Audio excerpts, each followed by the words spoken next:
Thanks for clicking on our video, and if you get any enjoyment from it, we'd just like to remind you to please either click the like button or make a comment or even subscribe to our YouTube channel if you're so inclined. So one of the common questions I always get when the market's soft like this is the market going to crash? What's going to go on? So we've heard all kinds of stuff going on in the media conflicting, and I just want to shed a little light onto some of that today. So as far as if the market's going to crash or not, I, like the rest of the world, have no idea. I am certainly not qualified to answer that question.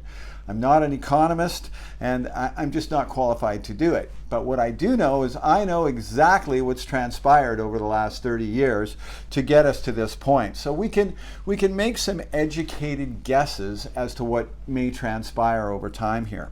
So the last 12 months have been pretty interesting around Greater Vancouver. We started off at the beginning of 2021 with right where we left off in the fall. It was skyrocketing prices, which continued till about the end of March. From the end of March, we've seen prices soften and we're going to go through the numbers in a few moments and talk about to what degree they've softened to. To be really upfront, I am surprised it wasn't a heck of a lot worse. The cost of borrowing money is a heck of a lot more expensive than it was 12 months ago, and that's what's caused all of this.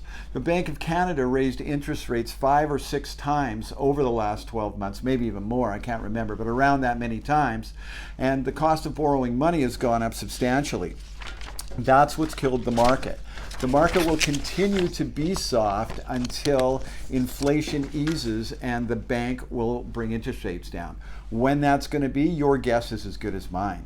So to give you an idea of how much prices have come down, this is since April 30th of last year when the market had softened already.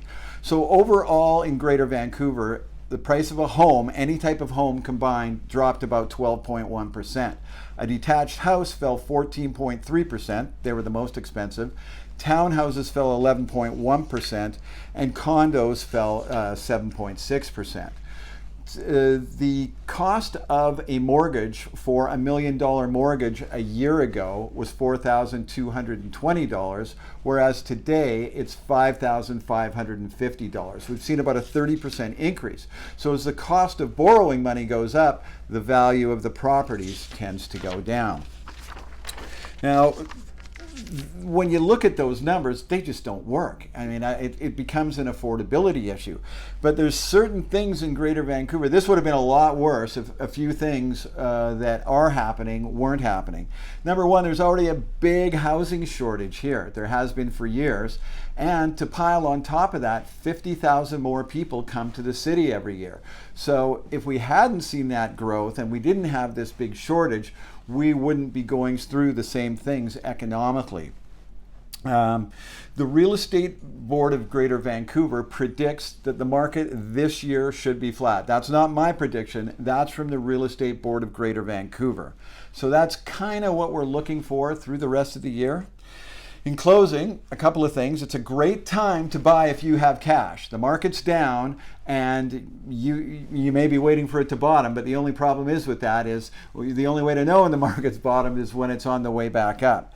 And the other thing I wanted to stress is the market always comes back in Greater Vancouver. Every time it's gone down, the market always comes back. I'm Jamie Hooper with RE/MAX Crest. Thanks for listening to this, and we'll talk to you again real soon.